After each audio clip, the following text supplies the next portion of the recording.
Hi guys, good morning, good afternoon, good evening, and welcome to Sis Noah, the Hagfather channel.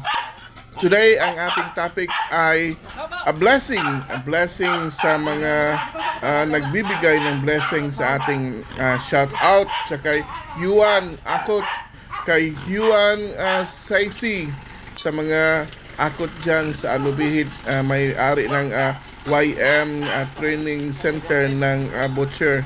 Sila po ay may meat shop sa El Salvador, sa Lubihid at saka sa iba-ibang lugar ng Misamis Oriental. Kami po ay nagpapasalamat sa kanila dahil binili nila yung ating mga fattening. Mayroon tayong 7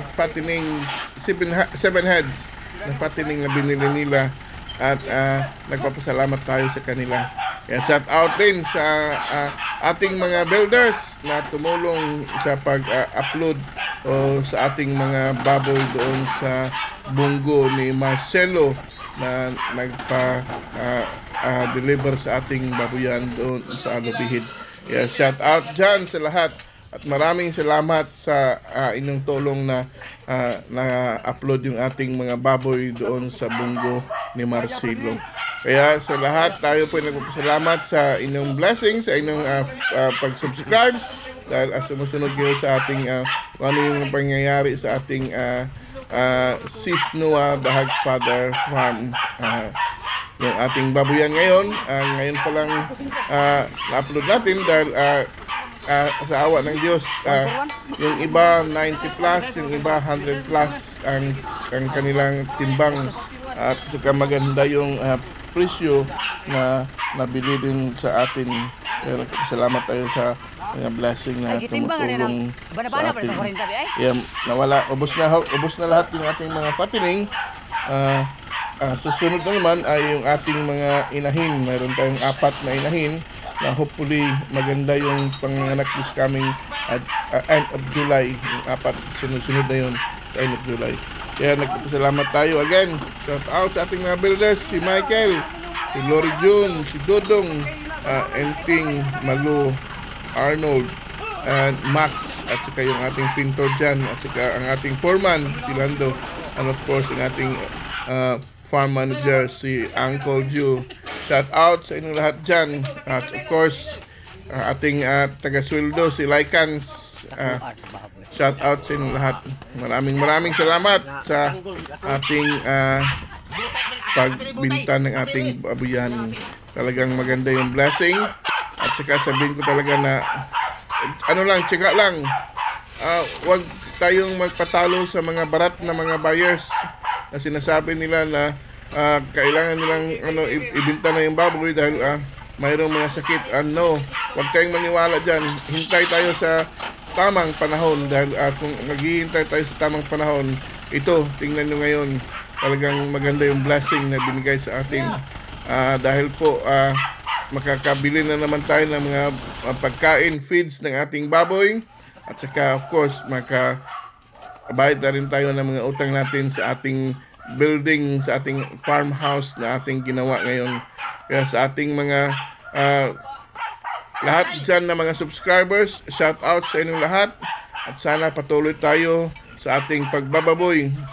Tiyaga lang, diretso lang, laban lang at lahat tayo ay makaganap ng blessing ng ating Panginoon at blessing sa ating kabuhayan sa ating babuyan.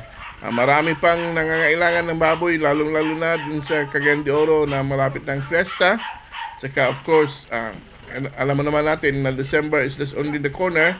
Malapit lang yan. Pagkatapos na marami nang naghahanap ng baboy at mamahal na naman yung presyo nito. Kaya again, sa ating lahat dyan, sa ating mga kababoy, mga kahagriser, maraming salamat sa inyo and God bless us all.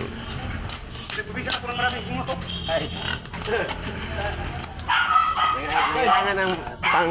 Oh! Punta di! Gabi mga kaliko. Sinanggot ba? Sabaan mo tayo. Kulang tao. Ano ba?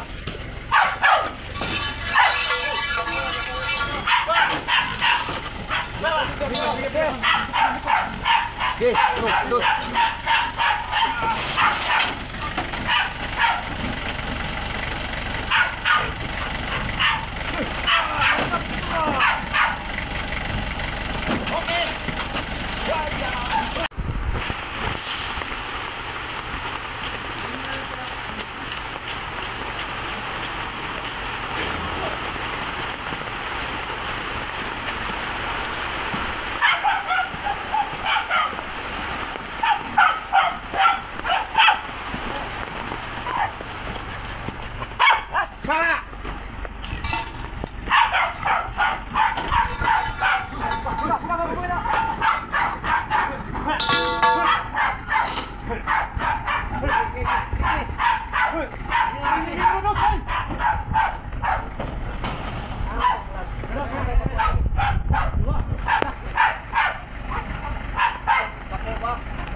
Grabe na mga dagkuan na ba?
Grabe na mga dagkuan na ba?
Grabe na mga dagkuan na ba?